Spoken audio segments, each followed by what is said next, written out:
Support for Colorado Today comes from Safeway, where teachers can save 5% every day. Download the Safeway app and verify your teacher status for exclusive offers and discounts.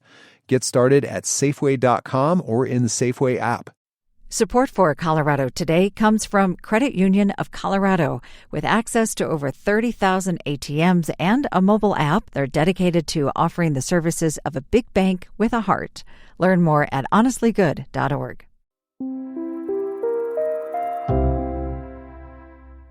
You could soon have a posh new option for live music. Venue, the company that built the Ford Amphitheater in Colorado Springs, has announced plans to turn a bowling alley on Arapahoe Road in Centennial into a state-of-the-art luxury music hall. They promise it will be, quote, over the top. It will be an indoor facility, and that may be a good thing. The outdoor Ford Amphitheater faced protests and complaints about noise pollution. I'm Bazi Kanani.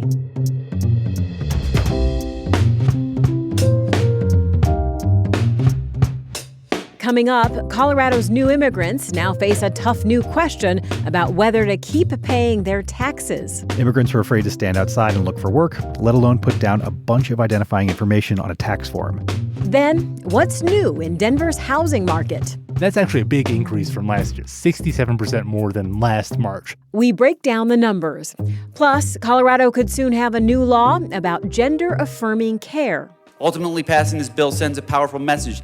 It's Friday, April 11th. Here's the news in Colorado today.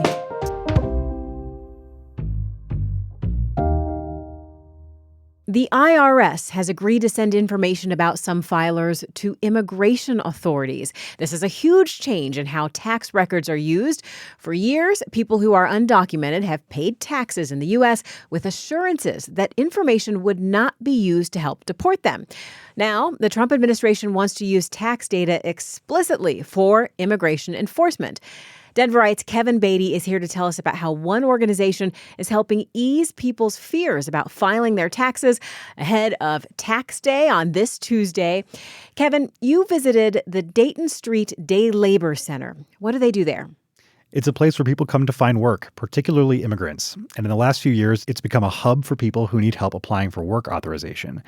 We heard about a lot of Venezuelan arrivals in the last few years, but there are people from all over the world who are still figuring out life here. And now it's tax season.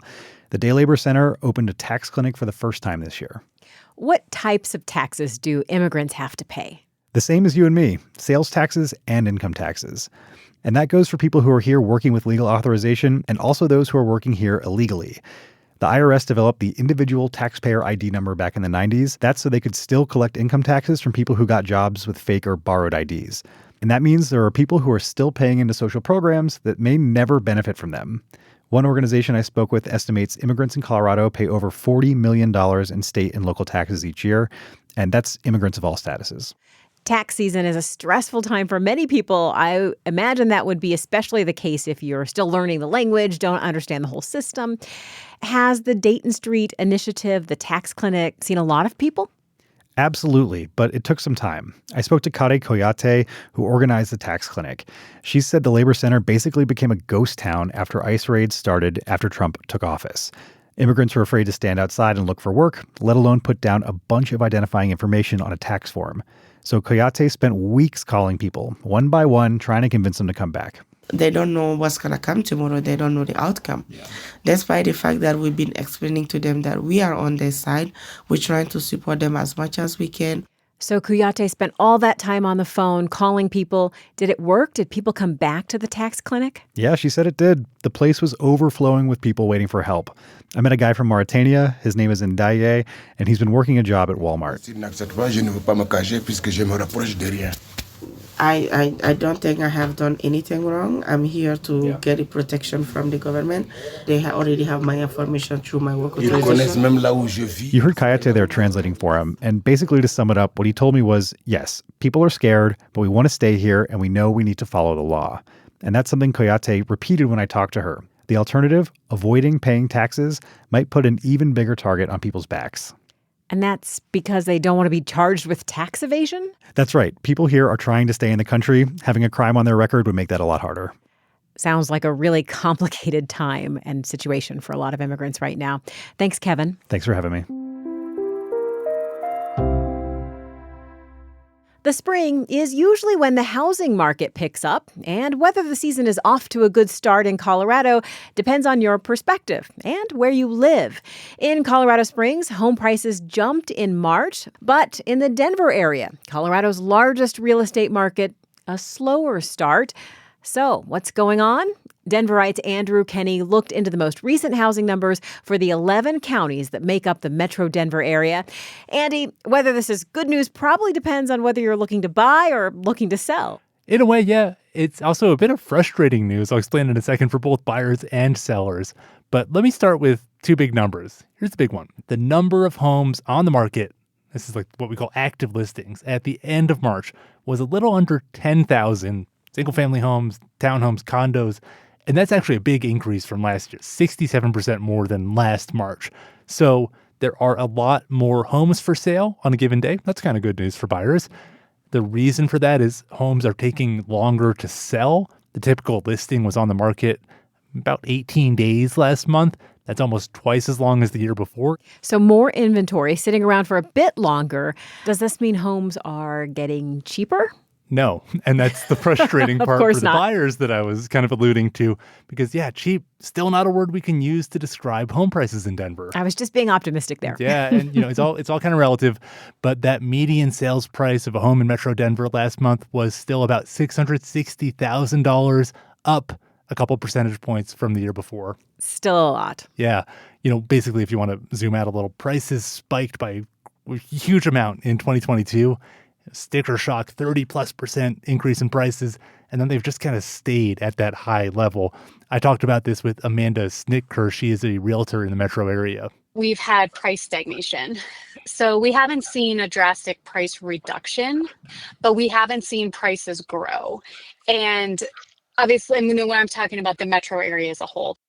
Andy, how is the housing market right now for first-time home buyers? Oh, it stinks. It's terrible.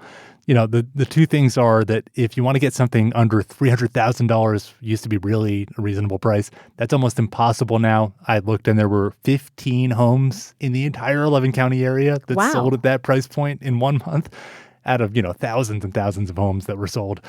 On top of those high base prices, you also have high interest or mortgage rates. It's just more expensive to borrow the money. That's discouraging all kinds of buyers from wanting to make a move right now. The other thing is that these first-time buyers, they often get condos or townhomes, but Snicker told me that insurance costs for those are going up, and it's really creating a tough situation. Condos are in a tough spot right now because many have increased HOA dues significantly over the last couple of years. A lot around needing to address deferred maintenance and not having an appropriate amount of reserves. It seems like sellers will need to be patient in this market and should not expect the type of bidding wars that we used to see. No, it's not like it was a couple years ago. It seems like, to sum it up, a lot of buyers are just balking. They're not ready to bite on these high prices. The whole market's just moving slowly. But Snicker said if this keeps up, pretty soon, single-family sellers might have to accept we're in a new reality, and they might have to lower those asking prices. It will be interesting to see what the summer season brings. Thanks, Andy. Thanks, Bossy.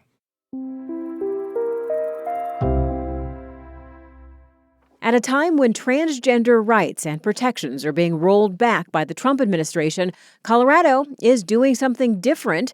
Democrats who control the state house hope to cement insurance coverage for gender-affirming care in state law. Already, Colorado's public health rules say insurers should cover care deemed medically necessary by a doctor. That could include hormone therapy and procedures like facial surgery and breast augmentation or reconstruction. Together, this is called gender-affirming care because it's for people whose psychological health suffers when their assigned sex doesn't align with their gender identity. The American Medical Association supports health insurance coverage for it.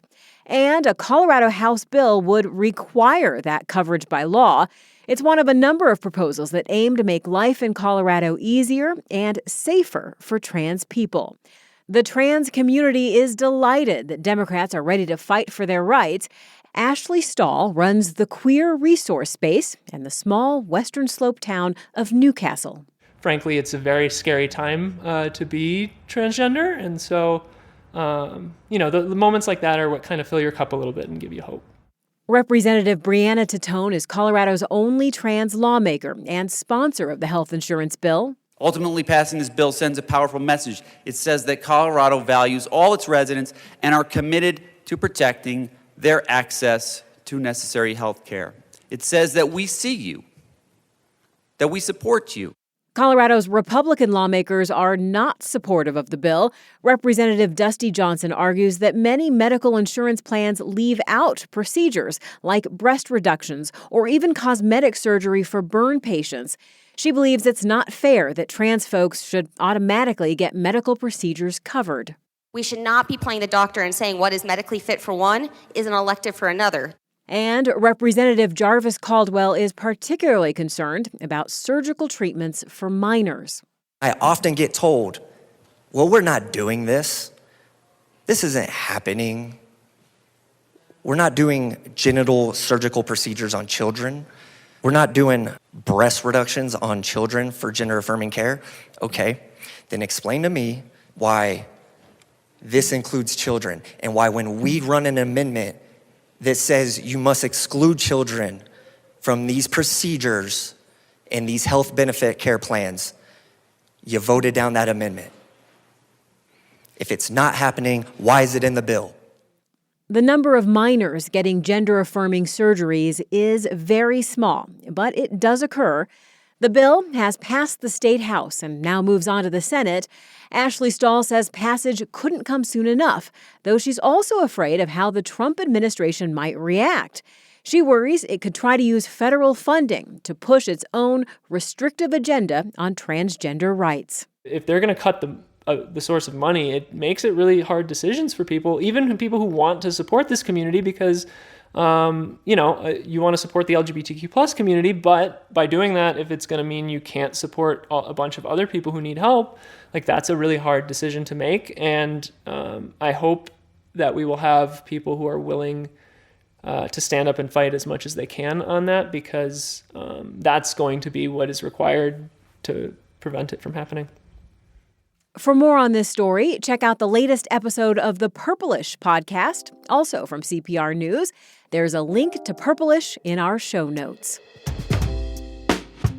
As you go off to the weekend, maybe you'll want to get in your last turns in a bunch of ski areas closing Sunday: Echo Mountain, Beaver Creek, Monarch, Ski Cooper, Aspen Highlands. Or if you're more of a city person, the city of Englewood has a new monthly arts and culture effort starting tomorrow. They're calling it Second Saturdays, as opposed to Denver's First Fridays. They want to encourage you to check out the scene with pop-up events and open studios. Several longtime Denver businesses have relocated to Englewood recently, so maybe they're on to something. You can get more details at the link in our show notes. Additional reporting for today's show came from CPR's Benta Birkeland, Stephanie Wolf, and Lauren Antonoff-Hart. Thanks for listening, and be sure to follow Colorado Today in your podcast app. Have a good weekend. I'm Bazi Kanani. This is CPR News.